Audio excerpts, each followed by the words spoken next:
En ce moment, je suis en train de me relire Berserk, et je me rends compte qu'en fait, c'est juste une grosse partie de D&D qui a pas très très bien tourné. Regardez, on prend Guts, c'est un barbare berserker. Pipin, c'est un barbare. Casca, une guerrière. Judo, un rôdeur.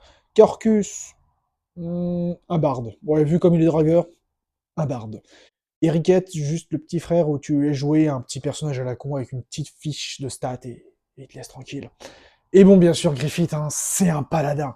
Puis un jour, le joueur qui joue le paladin et le joueur qui joue le berserker se sont engueulés. Le berserker a décidé de se barrer. Le maître de jeu a décidé de se venger un petit peu du paladin, parce qu'à cause de lui, on a quand même perdu le berserker, et c'est chiant. Donc du coup, il a un peu mis son personnage de côté pour lui faire payer. Puis le MJ, il a été voir le berserker pour dire s'il te plaît, reviens, il fera plus chier, allez, s'il te plaît, reviens. Le berserker a décidé de revenir, et là, le paladin a décidé de dire eh ben, je vous emmerde tous, ben, moi, je vais aller me multiclasser occultiste, et je vais tous vous exterminer au passage. Ouais, du coup, je pense que le paladin, ils l'ont viré, hein, maintenant qu'il y a un paladin occultiste à moitié demi-dieu.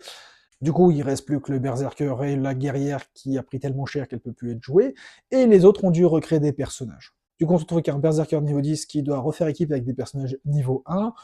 On peut imaginer que, bon, Serpicos, c'est un guerrier, Farnèse, cléric, clairement, c'est des clérics.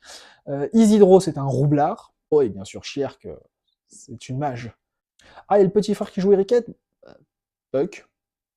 Entre deux, bien sûr, un paladin, il a complètement été viré de la table et son personnage est devenu un PNJ.